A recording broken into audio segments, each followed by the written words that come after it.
What's up, everybody? So today we are going to be doing an SGC reveal. But before we do that, just real quick, I finally got the Clyde Engle in hand. Got this from my dad for Christmas and finally got it in hand. And it is a beauty. Look at this, a T206 Clyde Engle, obviously a common, but beautiful. Look at the centering on this. Absolutely gorgeous.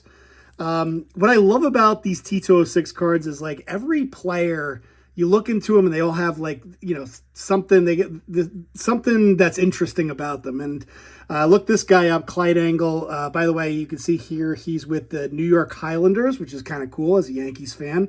I think it's so he plays for the New York Highlanders. He gets traded to the Boston Red Sox. And some of you may know where I'm going with this, but in the 1912 World Series, he hits a pop fly, I think to center, and a guy named Fred Snodgrass muffs the play, and Snodgrass ends up sort of getting blamed for losing the World Series. It was the New York Giants against the Boston Red Sox, and it was Clyde Engle who hit that ball. He was a pinch hitter. So that's sort of his claim to fame, is that he hit the pop fly that Fred Snodgrass muffed, and the Boston Red Sox ended up winning the World Series. And similar to the Bill Buckner stories, and the those types of things. Fred Snodgrass kind of got blamed for that World Series, even though there was, as you guys know, it's never just one reason why one particular team wins or loses.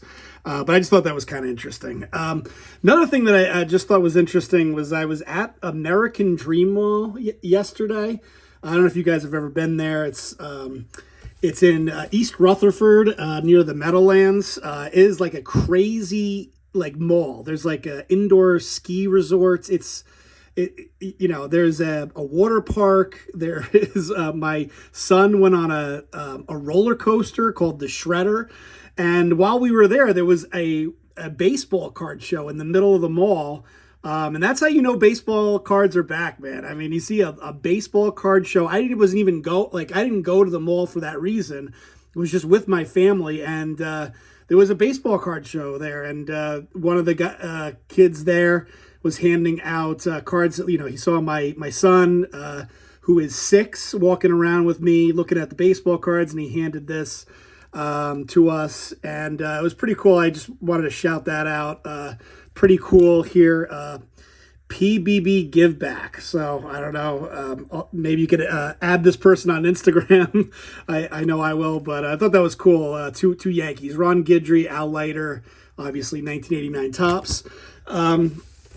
All right, let's get into SGC. So a lot of these cards, if you guys checked out my video where I went to White Plains, these were the cards that I submitted. Now the big card, I just want to say, is going to be this card. This was my big pickup. And then just for some fun of it, I bought a bunch of $5 cards. I think I had a couple of cards at home that I cracked out. So definitely nothing spectacular here, guys. I'm just going to warn you right now. There's nothing spectacular with this order. We'll see how we did. Unfortunately, I saw the top of this, and that's not a good sign. So authentic evidence of trimming. So this is a card I bought. There had to have been 6 or 7 cards that I bought from a $5 bin. It was $5 a card, and this was one of them. So if this one was evidence of trimming, it's Jerry Grote. This guy, I think I was looking him up. I think he's in the New York Mets Hall of Fame. He was part of the Miracle Mets, but he's not he's an all-star, but nothing's too spectacular. But if somebody took his card and trimmed it, that probably doesn't bode well for the other cards that I submitted. So unfortunately, I paid $5 for this card. It cost me $20 per card to get it graded. So I'm basically down $25 on this, but not a good start. Because, obviously, a lot of these are for my personal collection, but you definitely don't want to get evidence of trimming. And yep, unfortunately, the second card is evidence of trimming, Al Kaline.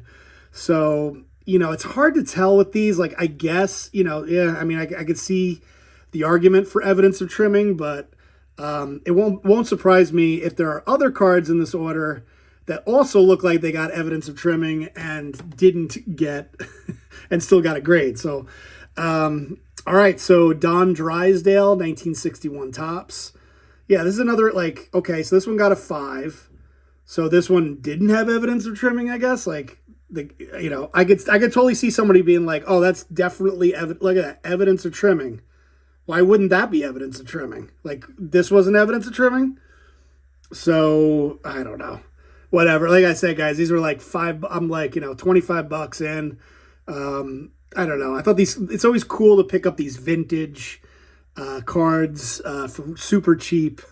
I don't know. It's kind of a fun process, but all right, next, looks like we got a 4.5 on the 59 Topps Felipe Alou.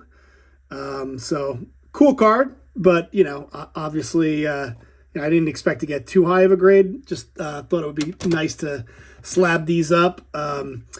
1958 Topps Billy Martin. This one came back as a 6.5. So really nice looking card with the red there. Billy Martin was a crazy bastard.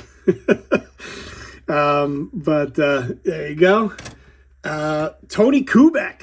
1958 Topps again. Oh, I guess it's similar to this card. Billy Martin. SGC 6. I remember Tony Kubek as a broadcaster more than anything else. Great broadcaster for, growing up.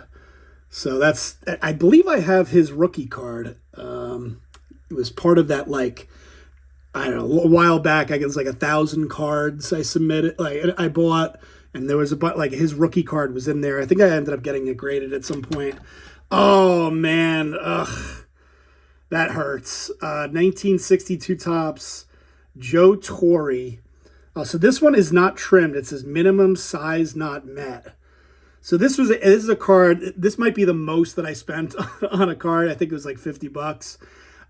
So that one's definitely disappointing. That, like, if there's a card more than any other that I wanted to get a good grade on, was this one, and obviously we got minimum size not met. So yeah, that stinks. It looks like a good card to me. Like I guess maybe I can compare it against. But yeah, I could find another 62 Topps card and see if it, let's see, is it jiggle around in here a little bit. All right, next up we have the 82 Topps Nolan Ryan. Again, you guys are probably laughing like, why would you get this card graded? I don't know. It looked really nice. I thought it had maybe a chance at something like a high grade, but obviously 7.5 for an 82. Like, I don't mind getting 6s and whatever for 60s and 50s card, but in 1982 Topps, you're definitely hoping for a higher than a 7.5. Still a cool card. I mean, Nolan Ryan. All right, next up, wow, nice high grade for me. 1968 Topps Jim Catfish Hunter. Pretty nice. That's SGC 7. I'll take that compared to some of the grades we've gotten so far. Brooks Robinson, 1970 Topps Brooks Robinson. Came back as an SGC 4. Yeah, definitely couldn't have expected that high of a grade on this. But again, just a real, great Hall of Fame player, vintage card. I don't know. Part of the fun of it, I guess. I already had this card. I have no idea why I bought it again. I already have this card. Like, some of these make sense because I didn't own the card, but this one, I don't know, for some reason I love these like home run leader cards, and I love that it has Willie McCovey and Hank Aaron in it. But this one's like a lower grade of what I already have, so I have no idea why I got it.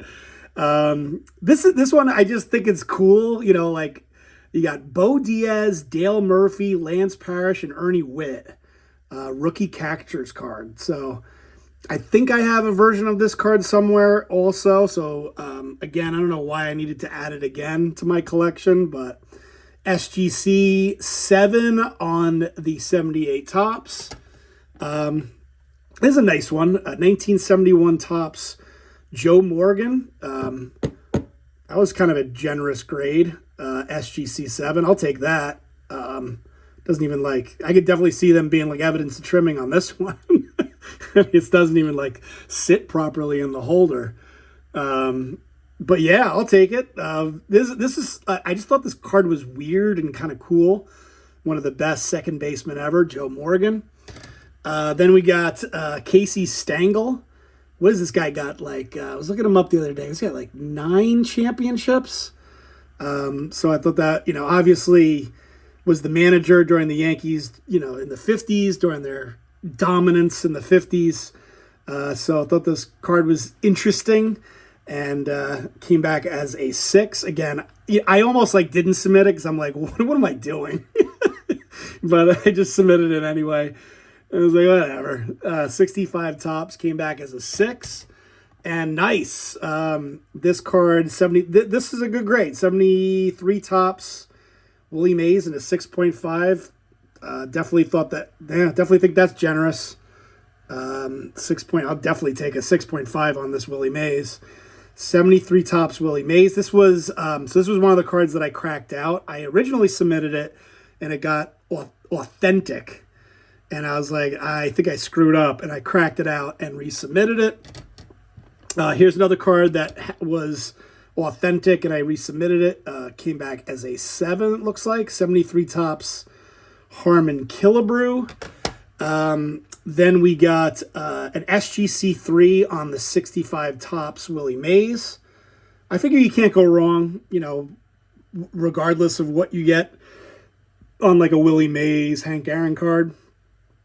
Even if it's like a 2 or even a 1, I would probably grade it just because that's I grade everything apparently. Oh man, another evidence of trimming. Now this one is my own fault, right? This one I had already gotten evidence of trimming. I cracked it out, resubmitted it, and I got evidence of trimming again. So I guess this one is definitely evidence of trimming. And then the final card of the order. The 1971 tops, Don Sutton. It looks like I got a 6. So, not bad. Some good cards in there. I like the Willie Mays cards. I probably like this one the best, 6.5. And a couple of head scratchers with the evidence of trimming, but you never know.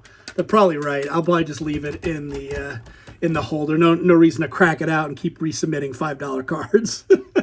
And spend $20 per to get them graded. But still a fun experience. Like I said, the big pickup, as you guys know, at that show was from my man Brian B. Roth 6, this beautiful Mickey Mantle card. And once again, here is the Clyde Engle beautiful T206 card. And let's see if we can grab that. Where's that Willie? Well, we'll say goodbye. Thank you guys for watching, and I will talk to you later.